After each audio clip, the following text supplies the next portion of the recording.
Greetings, Aziza Sacred Wellspring of Sacred Sister Soul Talks TV, bringing you another inspirational video. Today we're looking at Children of the Great Spirit, and we'll also take a look at Cepheus, who's becoming a new pole star. Cepheus, the Cosmic King, he's also the Redeemer of the people and also called the new pole star. It should be noted that our solar system lies between Sirius and Orion. Cepheus was married to Cassiopeia, and their daughter was Andromeda. Cassiopeia decreed that Andromeda was more beautiful than the daughters of Nereus, or the Nereids. Who was Nereus?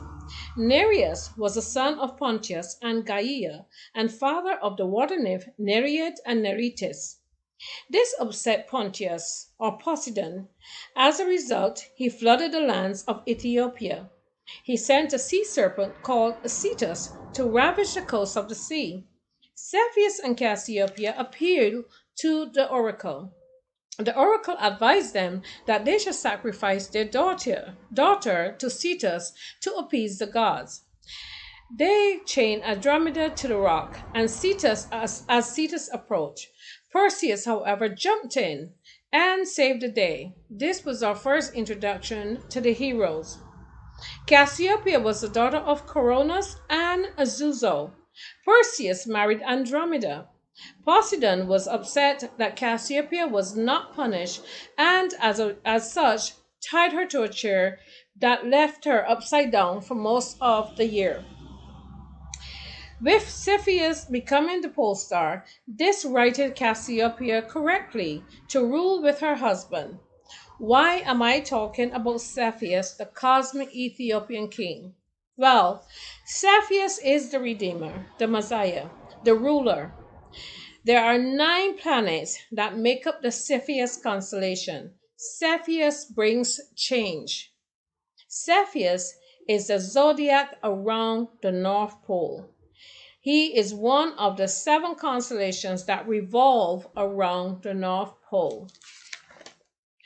Cassiopeia and Andromeda are there with him, but he is the leader, so to speak. He is the head of his household.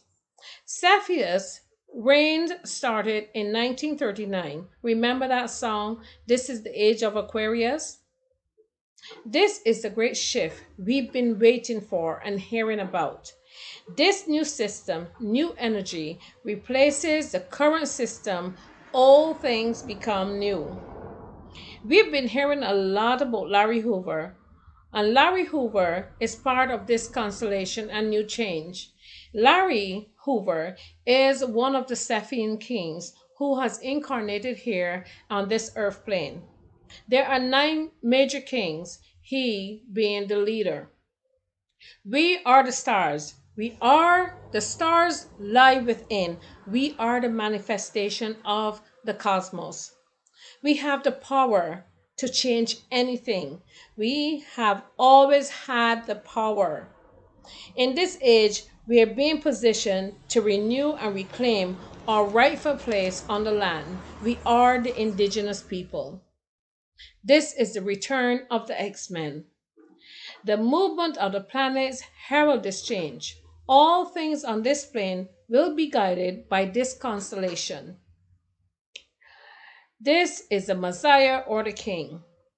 The lockdowns of 2020 were preceded by this conjunction of the planets, the sentients, the Saturn and Jupiter. In 7 BC, Saturn and Jupiter were the brightest stars in the sky. This is what led the 3 kings to find the baby Jesus. This star was also called the Star of Bethlehem. One other event that we should pay attention to is the Carrington event. Let's fast forward to this time. In 2018, on December, the first conjunction happened with Saturn and Jupiter in Capricorn. In 2019, October 18th, the second conjunction happened with Saturn and Jupiter. What made the conjunction of 2020 so different was that all of the sentient beings were aligned perfectly. This has not happened for over 250 years. This signaled a change. Capricorn, I must state, represents structure, the system which confines us. The conjunct represents death. Pluto represents the death of the system. In March 2020, this was a change of the corrupt system into something better for the people of the earth. The mother brought forth the Messiah, Cepheus. Remember J. Edgar Hoover back in the day tried to stop the rise of a Messiah? That's because they were looking for a physical Messiah. They could not stop what is coming. They cannot stop what is here. Cepheus was chosen by the queens of Syrius, the great mothers of the water. So the lockdown was to stop Israel, which is not a place but a people, from rising. This was the attempt to turn our DNA off to stop the rise of the sons, guided by the mother. We are the children of the Great Spirit. No one can stop what's coming, and I do mean no one. This was a grab to hold on to a power that was stolen and interrupted. Well, the time has come that that system should die. Remember Herod back in the day when Herod captured all of the boys to destroy them because he was afraid his rule, they would come to upseat his rule? Remember Jesus' parents left and ran to Egypt to protect the boy?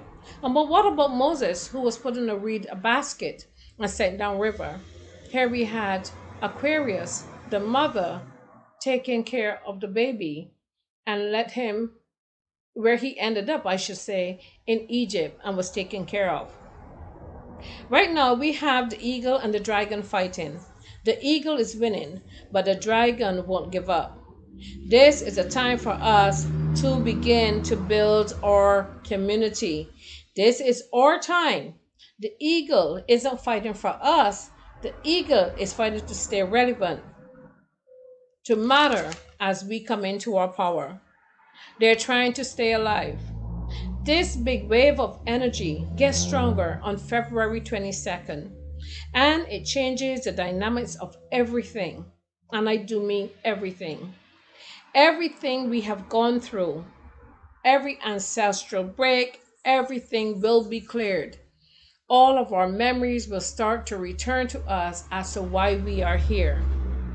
The 22nd is that bridge. After that time, with days, within weeks, within months, we will begin to see these changes. They will be felt, seen, and heard through the elements. We enter a new cosmic contract with this creative energy. This is the time we set new intentions and get our minds right. As Jeremy said, it is time to get our superpowers. 2022 is proven to be a doozy. Pluto returns. Pluto comes now that all the planets are moving in different directions or motions. Pluto is known as the Great Destroyer. So what is Pluto destroying? Pay attention to all the hierarchies and governments around the world who are being removed, who are being shifted out. 2022 is called a palindrome, meaning it's the same back to front. Pluto represents that shift, death, and rebirth. It's like Saturn returned 10 times with 10 times the power. It's the shakeup and the rebuild of an old civilization and the Moorish civilization. This is why Cepheus is here, along with his cosmic family. All hail the king! This is the Trinity. Pluto symbolizes everything related to power and transformation. You can expect secrets to be exposed, especially in economics, politics, and social systems. There might even be civil unrest. Personally, it mirrors your shadows, your qualities. It brings revelation along with it. In essence, it's the lifting of the veil of the most hidden part of ourselves. So there you have it. We have Pluto who is in play. Pluto comes, everything cleared out, so Pluto can come in and refresh and cleanse. This is the best time of our lives, and this is a time as an African descended people, as the indigenous people of the land, we get centered and we get focused. This is no time to be playing around. This is a time we say enough is enough. We are here to make a difference. Let's come together and build the African nation. Let's come together and return to the Great Mother. Thank you for watching Aziza Sacred Wellspring Sacred Sister Soul Talks TV. See you soon.